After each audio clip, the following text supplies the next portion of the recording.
Rangpur city কর্পোরেশনের হাসনাবাজার এলাকার বাসিন্দা আরজু বেগম। কোরবানির ঈদ সামনে রেখে পশুর যত্নে ব্যস্ত তিনি। জানালেন, দুটি দেশি জাতের গরু বিক্রি করে স্বপ্ন পূরণের কথা। এরকম গরিব মানুষ টুকিটাকি যা গরু পালন করি, করে সংসার যেভাবে চালা লাগে সেইভাবে চালাই। কোরবানির ঈদ ঘিরে এখন শেষ সময়ের ব্যস্ততা খামারিদের। তবে গোখাদ্যের অতিরিক্ত দাম বাড়ায় শঙ্কায় রয়েছেন ভালো দাম নিয়ে। গরু পালার প্রতি একটা আগ্রহ আসলো, খুব মহব্বত লাগে। এরপর আবার গরু 30টা গরু করি, 30টা গরু আবার 3 বছর থেকে করতেছি। মোটামুটি খুব ভালো লাগে আমাকে এখানে। ওটা তো অবশ্যই একটা কষ্টের ফল। তার জন্য আজকে আপনি দেখতে পাচ্ছেন এত সুন্দর দেখা যাচ্ছে। এর পিছনে অনেক কষ্ট আছে, অনেক শ্রম আছে আমাদের। তো দীর্ঘ 1 বছর প্লাস আমি এই গরুটা লালন পালন করতেছি। তো এটা আমি একটা এক্সপেক্টেড প্রাইস হচ্ছে আমার 5 লক্ষ টাকা।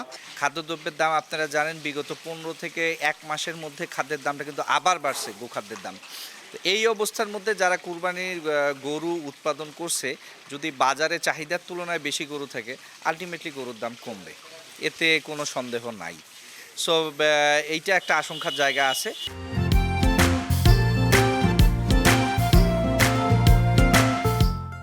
এদিকে পশুর হাটগুলো সুষ্ঠুভাবে পরিচালনায় নানা পদক্ষেপ নেয়ার কথা জানায় প্রাণী সম্পদ বিভাগ। ভেটেরিনারি মেডিকেল টিম আমাদের হাটে আমাদের পশুর স্বাস্থ্য পরীক্ষা করবে এবং পশুর স্বাস্থ্য পরীক্ষা করে তার সার্টিফিকেট বা তার সুস্থতার নির্ণয় করবে।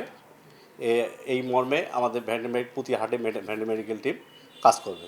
আসন্ন ঈদুল আজহায় কোরবানির জন্য রংপুর বিভাগে পশুর চাহিদা রয়েছে 14,66,600। প্রস্তুত রয়েছে 20,23,067টি। রেদওয়ান হিমেল, সময় সংবাদ, রংপুর।